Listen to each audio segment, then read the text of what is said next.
বরকত একটা ব্যাপক শব্দ। বরকত বলতে আমরা একটা ধারণাই আমাদের মাথায় থাকে যে আমার সামনে আছে 10 টাকা, বরকত হওয়া মানে এটা 20 টাকা বা আরেকটু বেশি হয়ে যাওয়া, এতটুক না। বরকত হইল এটার হেফাজত হওয়া, সর্বোচ্চ ইউটিলাইজ হওয়া, এটার মধ্যে পুষ্টিদায়কতা থাকা, এটার মধ্যে উপকার দেওয়ার ক্ষমতা থাকা, সুস্থতা থাকা, ভালোত্বের যা যা থাকা দরকার তা থাকা, মন্দত্বের যা যা থাকাটা ঠিক না তা না থাকা, এই সবটা বরকত।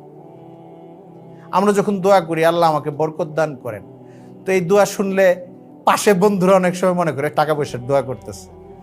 ঠিক আছে, এটা একটা প্রধান বা অন্যতম প্রধান অর্থ যে সম্পদের বৃদ্ধির দোয়ার মধ্যে আসে, কিন্তু বরকতের বড় একটা দোয়া হলো আমার যা আছে এটা অপচয় না হোক।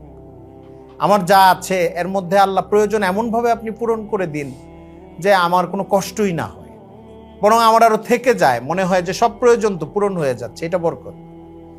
বরকত নষ্ট হওয়ার যতগুলো উপলক্ষ থাকে এখান থেকে আপনি আমাকে হেফাজত করেন, কোনো প্রতারক আমার কাছ থেকে টাকা যেন না নিয়ে যায়, বাসায় যেন অযথাই অসুখ বিসুখ লেগে না থাকে, এটাও বরকতের দোয়া। অসুস্থতা থেকে মুক্তির আলাদা দোয়া আছে, কিন্তু বরকতের ব্যাখ্যার মধ্যে এটাও আছে। মুহাদ্দিসিনে কেরাম এই কথা বলেন, অপচয়ের অথবা অনাহুত খরচের, পেরেশানির যতগুলো এলেম বৃদ্ধি পাওয়া এটাও বরকত, স্বাস্থ্য ভালো থাকা এটাও বরকত, নেক সোহবত পাওয়া এটাও বরকত, বিবি ভালো পাওয়া এটাও বরকত, সন্তানের সুন্দর স্বাস্থ্য থাকা এটাও বরকত। আমি দোয়া করছি বিসমিল্লাহি ওয়া আলা বারাকাতিল্লাহ, আল্লাহ এটার মধ্যে আপনি বরকত দান করুন।